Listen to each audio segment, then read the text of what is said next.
sitting here with Inon Zur, who is one of the biggest video game composers working today. And thank you so much for taking the time to do this. You're welcome. So to start off, tell me how you got started in music and what led you to, eventually TV and now video games. Well, music was something that I really part of my life from a very young age. Yeah, since I remember myself, I guess. 3 years old or 4 years old, I was singing all the time, and age of 8, I started playing piano. Then after it, French horn, and then started really to get into composition the age of 11 or 12. Mm-hmm. And this is back in Israel. Right. And after release from the army, I went to study at the Tel Aviv Music Academy, but found out that this is not what I'm looking for. I was looking for more of music that could communicate with people, and not music on a so much artistic level. So the choice was very simple, going to the United States and looking for stuff here. And started studying at the Grove School of Music, which was an amazing experience. And later on UCLA. And the first TV gigs that I had was a little like nighttime show called Valley of the Dolls. Mm-hmm. And it was like they tried to do like Days of Our Lives, but nighttime style. and I composed a little bit for that. And later on, I went into children programming with Fox Family Channel and composed, I guess, hundreds of TV episodes for Power Rangers, Beetleborgs, Escaflowne, Big Guy and Rusty, State of Grace,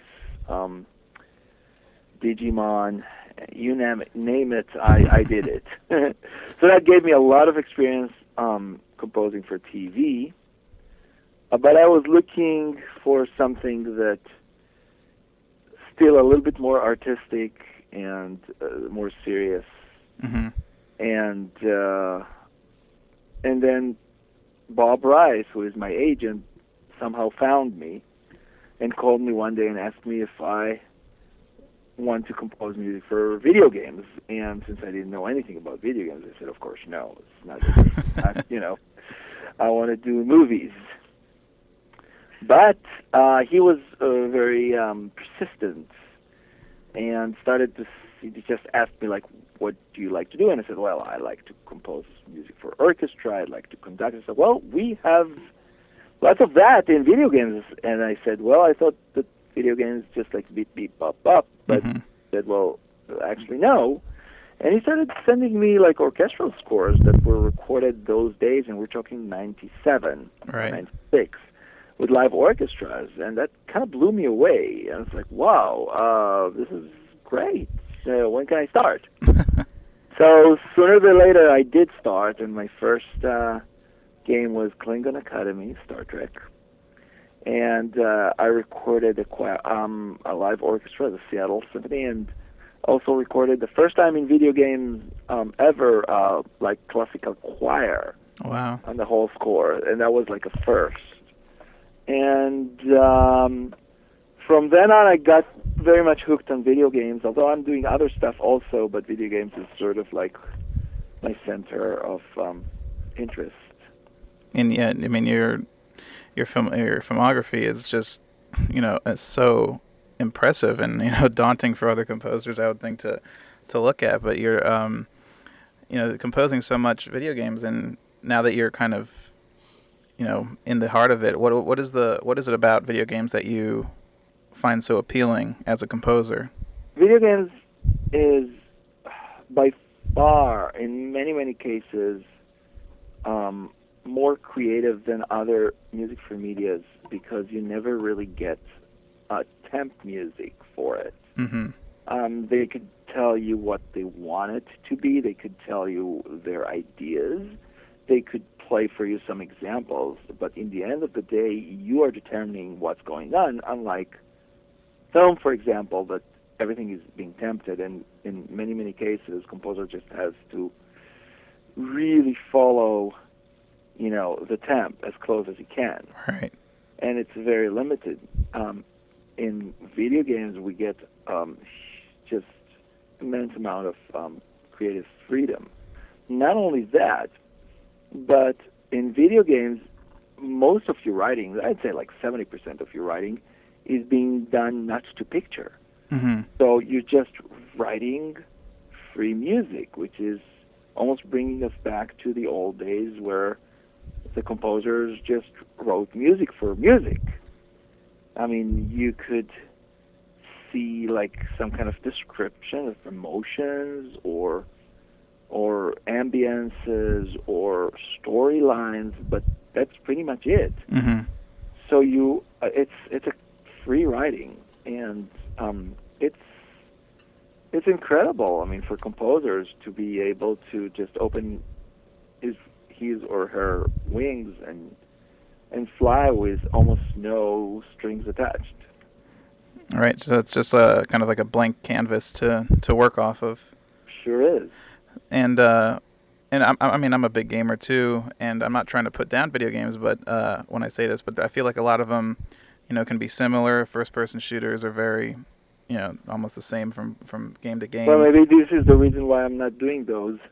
Oh yeah, because yeah, I mean, yeah, you don't. That's true. I didn't realize. I didn't really think about that, but even other platformers and adventure games, they have similar aspects, and after doing so many.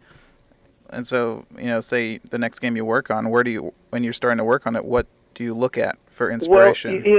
let's take like 4 examples. Let's take Fallout 3 and Fallout New Vegas. Mm-hmm. Let's take Rift. Let's take Dragon Age, and let's take Lord of the Rings. Mm-hmm. Each one of them is RPG. Right. Each one of them has, or in many of them, has these sort of like Lord of the Rings characters, except for Fallout. Mm-hmm. The tempo of all 4 games, although they're very different, is kind of similar. Mm-hmm. And it's story-driven, it's role-playing, so they're kind of similar in a way. If you take a listen to the music, although you could hear my signature, Oh yeah. the score is so different between each one of them. Vastly different. Yeah. And the reason is that the producers and developers are very keen on making everything as original as they can. They are really caring for originality. Mm-hmm.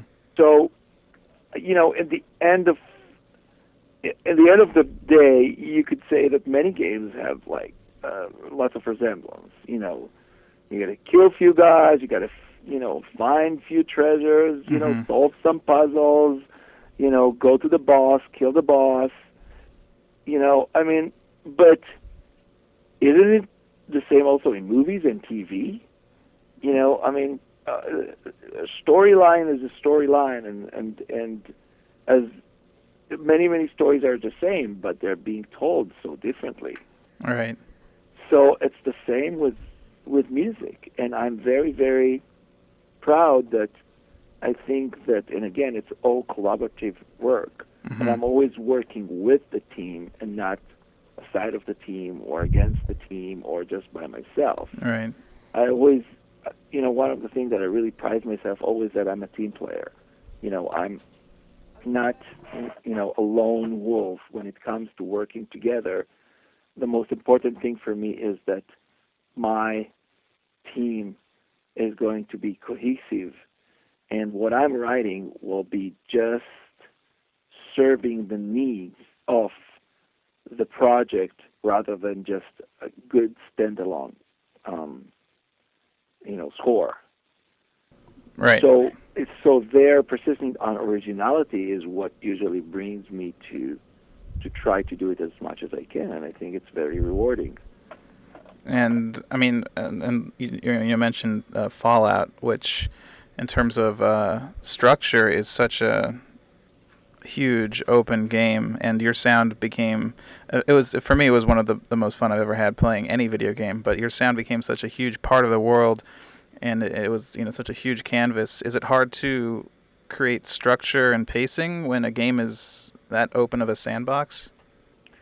You don't think about pacing almost when you get to this. You think about emotions, Mm-hmm. and you want to try really to mirror emotions and to try to understand what the developer is destining to the player to feel right now. Mm-hmm. What's his vision? What does he or she want the player to feel?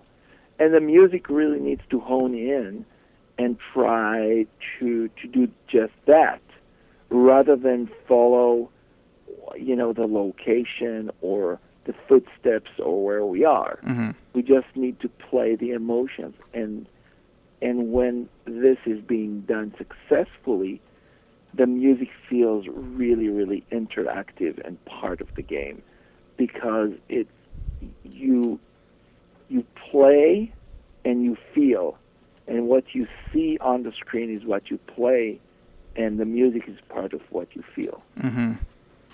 Which, I mean, it's true, because I don't remember. I mentioned when you came to Dark Delicacies, I said, your music, when you hear a certain cue, I know that something is about to attack me, and I'm like, oh crap, you're running. So. And this is the biggest challenge for us, which is to create the emotion that you will feel, really part of the game, that Mm-hmm. you feel inside, that you will be sucked into the game from an emotional point of view, will be inside it, rather than, just outside, viewer. Mm-hmm. And for Fallout, which I think I probably put like 60 hours of gameplay, how much music do you typically record for, like, say, for one of the Fallout games? Usually it's just about 90 minutes to 2 hours. Okay, so it's not. It's not that long, but there are many, many ways to vary, taking particles off the score and playing them independently. You don't play music all the time. Right. And in Fallout also there's the radio, so you can listen to some songs. Although many people are just deserting this one. In Fallout 3 they kind of liked it, but in Fallout Vegas it's sort of like it got old a little bit. Uh-huh. But still I think it's a great idea. The whole radio concept and the songs is a great idea. Yeah, because the Era song, it's just brilliant of the developers to insert this sort of like, because inside the concept it sounds so much out of the world, so it's great. I loved it. It definitely set a certain tone and a mood, and it worked. I think I listened to it sometimes to kind of get the feeling, but working with your score, I think it was able to blend really well. Well, the score is putting you in reality, but the songs are pulling you in sort of like an anti-reality, which is so cool, because they play against. That's what I like about it so much, that the songs are playing actually against what's happening, and this is actually just magnifying, the atmosphere rather than shrinking it. Basically, to me, it had like a very chilling effect when I played it, and suddenly hear like a happy '50s song. It's like, And recently, you just did Lord of the Rings, War in the North, but that's not one of. I mean, you also, just not for you, but other video game composers, you work with a lot of big franchise names, video games based on, like you said, you did Star Trek. And what are the challenges when you're dealing with a franchise that's tied to such a distinct sound, like Howard Shore, and what are the obstacles when you're trying to create your own unique voice from a... Well, it is a challenge. It is a big challenge because It is a known franchise and very loved score. And so, how would you really create something that will, you know, still keep this spirit, but in a different way? And we went quite a lot back and forth with it, and eventually, I think the way to attack specifically Lord of the Rings was to bring a different aspect, a darker aspect of it, and to maintain the orchestration style, but really get into more of the dark side. I'd say that the Lord of the Rings War in the North is like the dark side of Lord of the Rings. Mm-hmm. And, the side of like 2 or 3 hues, it's all extra dark. And I was basically trying to take the ideas behind Shore's score, but really twist it into something that will tell the story of Lord in the North in a more in a darker way, in a more twisted way, in a psychological way that will tell you, yes, this is Middle Earth, but this is not the Middle Earth that you know. Mm-hmm. So he just and because that was funny, I just interviewed a composer. His name is SP Nestatis, and he did the Dragon Age Redemption web series.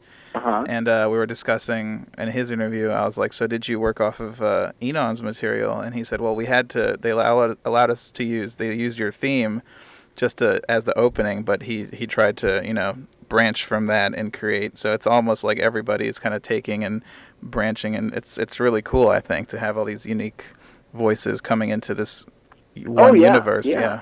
definitely, definitely. This is something that we're really trying to do because you need to find your own voice, Mm-hmm. but you also need to sort of like follow what was before you, and Right. it is a challenge, but it's fun. Mm-hmm. Now moving kind of into little bit different topic. When I interviewed Joris de Man. He did the Killzone games, and we had a very interesting discussion about games becoming more cinematic and how he thought that was a bad thing, and that games should try to be more innovative with gameplay instead of trying to be movies. Do you feel the same way? That does higher production value put stress on you, and then just kind of devalue games? I wouldn't say stress. I would say actually it's pushing us to higher levels. Mm-hmm. And they're allowing us also to, like, for example, Lord of the Rings, we recorded in Abbey Road, London, with the 70-piece London Philharmonia, which is an amazing orchestra. And I think that pushing the envelope is just good for everybody. Of course, we're being challenged because everything gets sort of like closer to movie quality right now. Mm-hmm. So you need to bring, also movie quality sound. Something that was not so typical for computer games 5 even years ago. Although we always tried to, be on the cutting edge for sound, but this time, I mean, we really need to put a lot of effort that it'll sound as quality as the movies. And the way to achieve it is really concentrate and investing in production, which we're doing a lot these days. Mm-hmm. Yeah. And yeah, I mean, games are getting. I mean, just this fall, all these games coming out right now, like Uncharted and these Call of Duties, where they have hundreds of millions of dollars, budgeted into it. It's kind of uh, crazy, But so you mentioned earlier that you don't do first-person shooters. Why don't you do It's the? not that I don't do them, but it basically ended up that I'm doing a lot of games that are not first-person Mm-hmm. shooter, and I did before.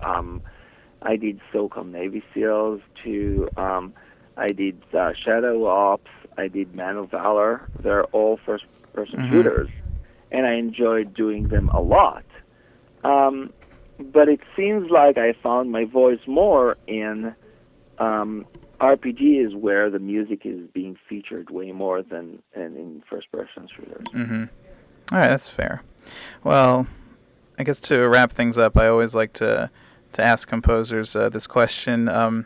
If you had the opportunity to score any film ever made, with no disrespect to the original composer, what movie would you choose? Ah, great question. I would actually choose a movie that was not created yet. I'd Oh. like to try to be the first to set the tone for, a big franchise of movies that is not there yet, and to be like the first to do something. This is my aspiration, rather than do something that somebody already did. Wow, that's a really good answer. That's I mean, in the I mean, do you see yourself staying in video games much longer, or do you want to move to films I eventually? don't think I'm going to ever desert video games, even if I'll do movies and I'll do TV. Video games are always going to be some of my agenda, because this is something that I like to do so much. Well, that's great. That's good news for me and all the other fans. But I'm happy to hear that. yeah, so I definitely look forward to all your other projects, and hopefully I don't know if they're working on another Fallout game, but I really hope they are. So. Well, we'll see. We'll see. But Enon, thank you so much for your time. I really Thank you, appreciate guys. it. Thank you so much for having me. It means a lot.